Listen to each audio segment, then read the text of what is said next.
all of them won't take any action if they feel that they will be judged and or their reputation will be affected in a negative way because I'm a big mood.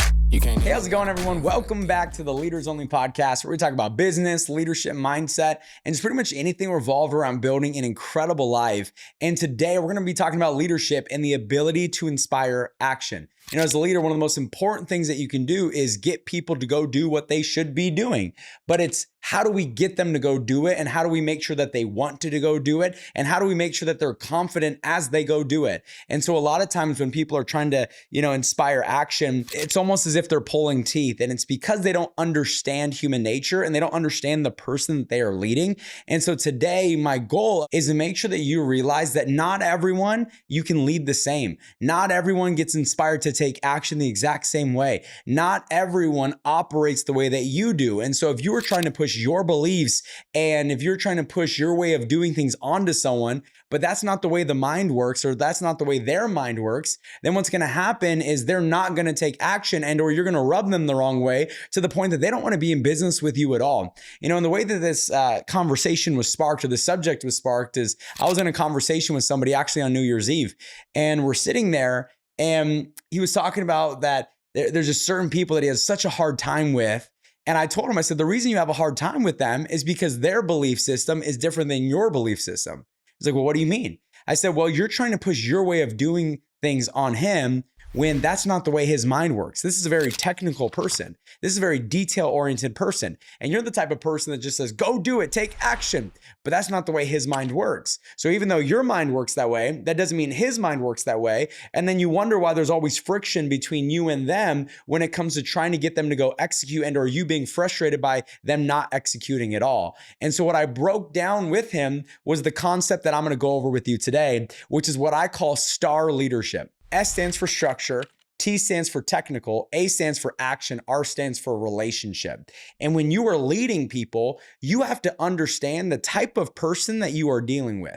Every person you come in contact with, they have a level of all four. They have some structure in them, they have some technical in them, they have some action in them, and they have some relational in them.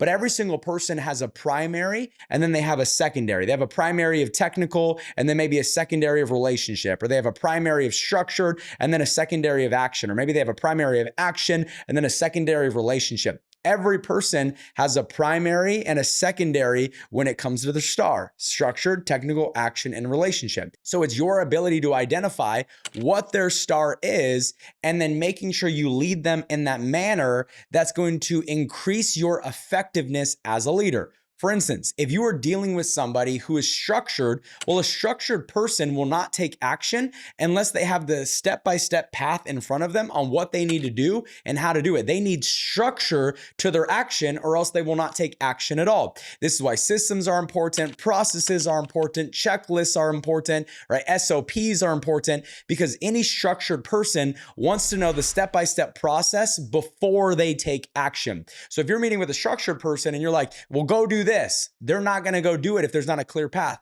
Well, go do this, they're not going to do it if they don't understand the structure in which it's supposed to be done. So that's how a structured person operates.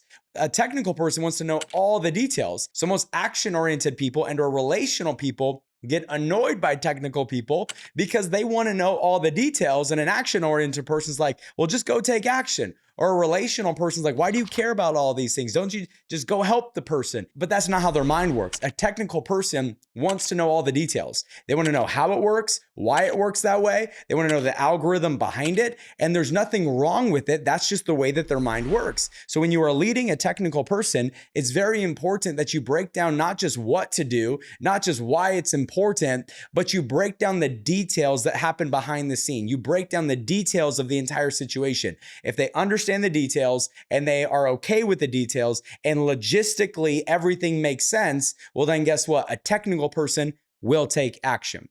Now let's move on to letter A, which is action-oriented people.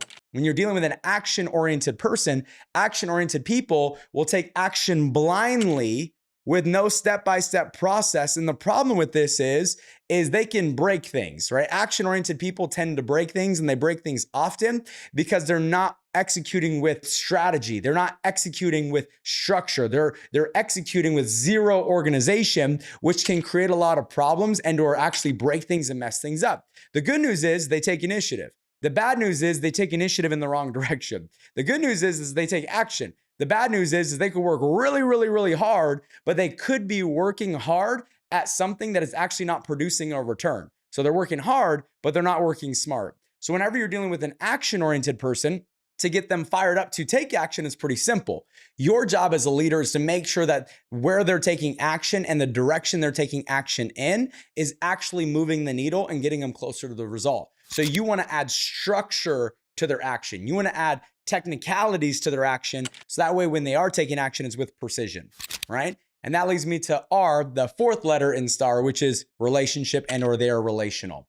Relationship people want to know that on the other side of their actions, people are being helped. Relational people want to know that on the other side of their actions, they're making a difference. So if all of a sudden you're in some type of recruiting business, or maybe you're in the financial services like myself, and you're trying to inspire somebody with compensation or a lifestyle or about recognition or how amazing they're going to be, but they're a relational person, they don't care about that. What they care about is how many people are going to be helped and or how many people will be harmed.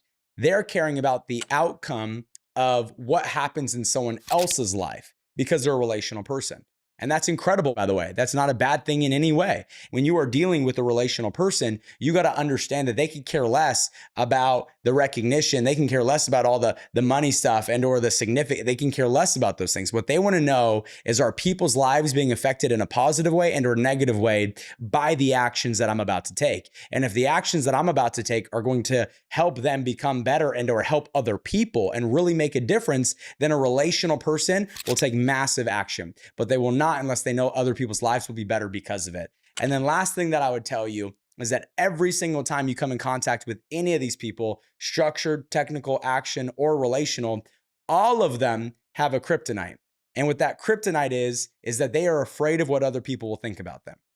So even though a structured person, if you give them a path, they'll take action. And even though a technical person, if you give them the details, they'll take action. And even with an action-oriented person, if you give them structure, they'll succeed with their action. And even though you might have a relational person that will take action if they know that they're going to better the lives of other people, all of them won't take any action if they feel that they will be judged and or their reputation will be affected in a negative way because of the action that they take.